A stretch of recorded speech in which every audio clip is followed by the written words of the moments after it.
Halo semua, ketemu lagi di Broker Kuat Melawan Covid episode kelima. Yeay! Kali ini kita bakal ngebahas tentang hubungan COVID-19 dengan gizi dan makanan. Wih, seru banget nih kelihatan bahasanya.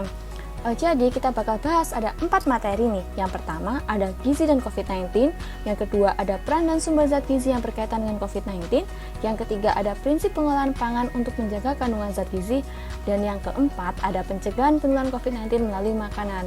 Wih, kelihatannya menarik banget nih materi-materinya. Jadi buat kalian yang penasaran apa aja sih isinya, bisa langsung lihat videonya sampai akhir ya, jangan di skip-skip. Jangan lupa juga like, comment, share, dan subscribe video ini. Yang pertama, kita akan membahas tentang gizi dan COVID-19. Hingga saat ini, belum ada penelitian yang menyebutkan bahwa zat gizi tertentu memiliki efek untuk meningkatkan kerja sistem imun. Akan tetapi, sistem kekebalan tubuh kita dapat dioptimalkan dengan menerapkan pola hidup sehat dan mengonsumsi makanan dengan gizi seimbang. Konsumsi makanan dengan gizi seimbang juga dapat menurunkan resiko penyakit kronis dan penyakit infeksi seperti tertular COVID-19 loh. Beberapa kondisi yang dapat melemahkan sistem kekebalan tubuh kita yaitu gizi kurang dan gizi lebih. Gizi kurang.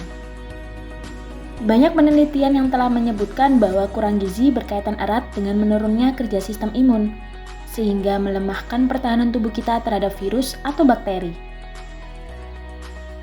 Gizi lebih. Beberapa penelitian menjelaskan bahwa obesitas mengganggu keseimbangan sistem kekebalan tubuh. Hal ini terjadi sebab sel lemak menghasilkan sitokin inflamasi yang dapat menyebabkan gangguan pada respon imun.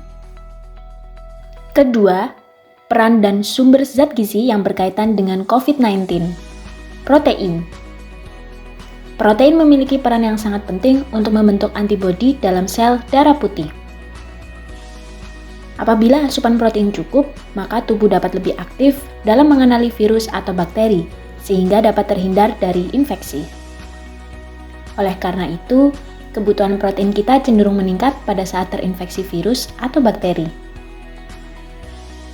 Sumber protein diantaranya yaitu bebek, daging ayam, ikan mujair, daging sapi, ikan bandeng, udang, cumi-cumi.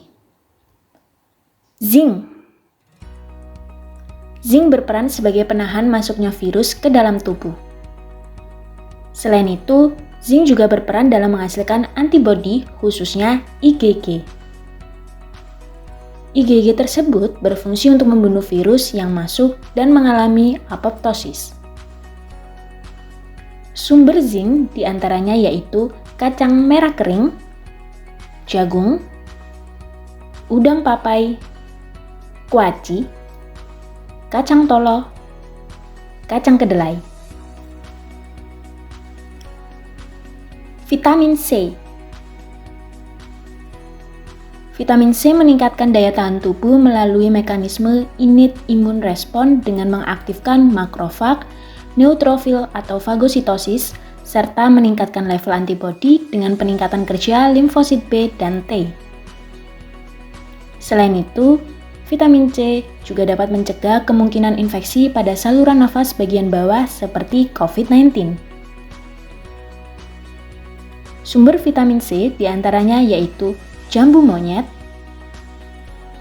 jambu biji, mangga muda, pisang, mangga golek, pepaya. Vitamin A. Vitamin A membantu dalam proses pembentukan antibodi dan menjaga tubuh agar tidak mudah terserang penyakit. Selain itu, vitamin A juga menjaga struktur sel yang ada di saluran pernafasan sebagai pertahanan pertama tubuh ketika ada infeksi virus.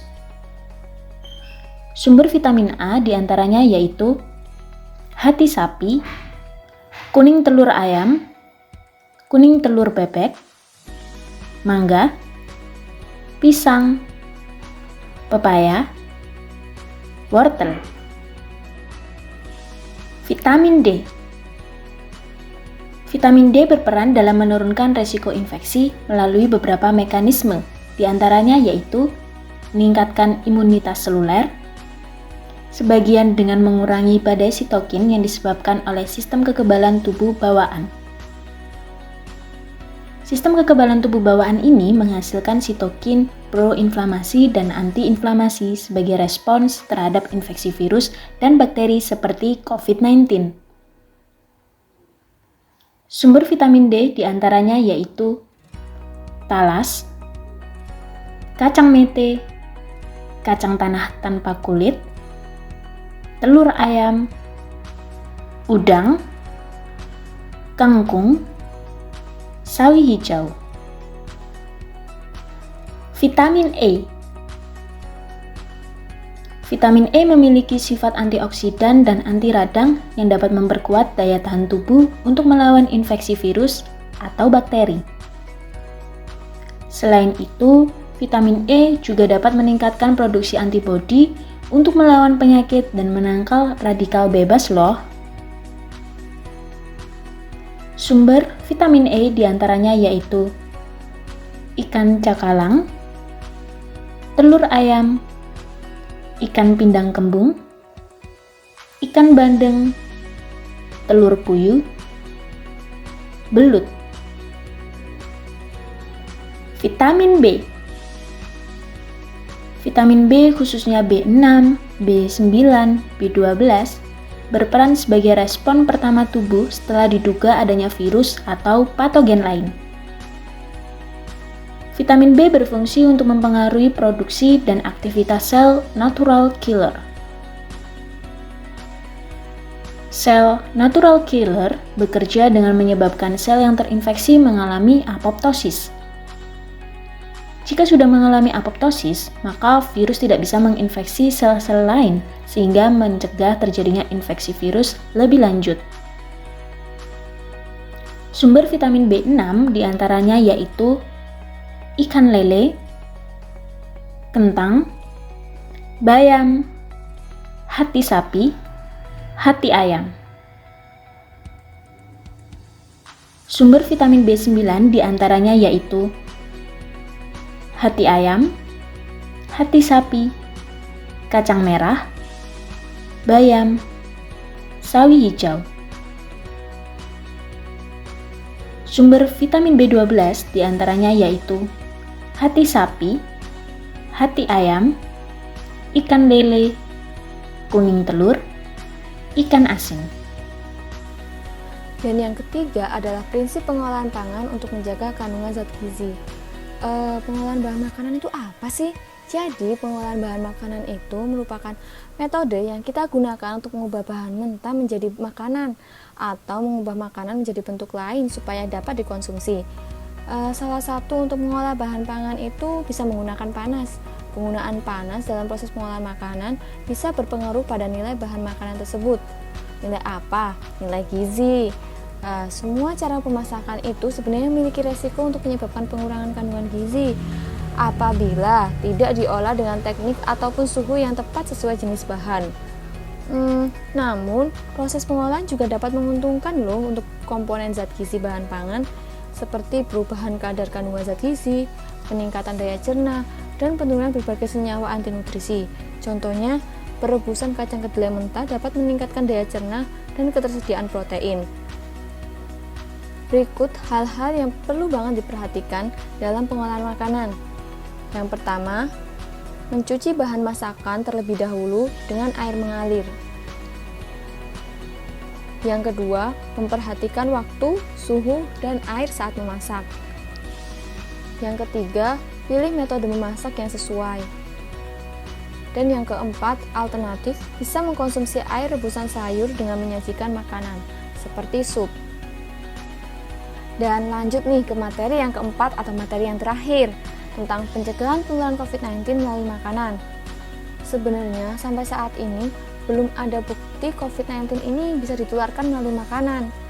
Menurut dosen program studi teknologi pangan Institut Teknologi Sumatera, Ibu Hesti Ayu Ningtyas Pangasuti, STP MSc, menjelaskan jika meski selalu ada kemungkinan mengenai penularan lewat jalur ini atau jalur makanan, manajemen keamanan pangan yang baik bisa membuat resikonya menjadi rendah loh. Tapi di sisi lain juga, makanan yang terkontaminasi dengan cairan dari seseorang yang positif COVID-19 juga memiliki resiko menularkan virus ini kepada orang lain. Nah, ini nih, aku kasih tips buat mencegah penularan COVID-19 melalui makanan. Yang pertama, perhatikan kebersihan diri selama mempersiapkan dan mengolah makanan. Yang kedua, mencuci tangan sebelum dan sesudah menyentuh bahan mentah dan makanan yang siap disantap. Yang ketiga, memasak dengan benar dan matang, terutama untuk protein hewani ya. Yang keempat, menutupi mulut dan hidung menggunakan masker selama proses pemasakan berlangsung. Yang kelima, jangan bersin atau batuk di dekat makanan yang kalian masak.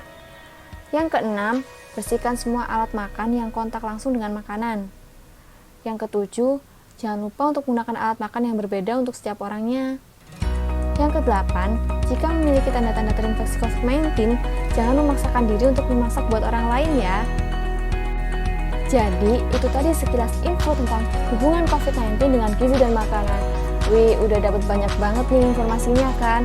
Semoga bermanfaat ya buat kita semua. Jangan lupa diterapin. See you!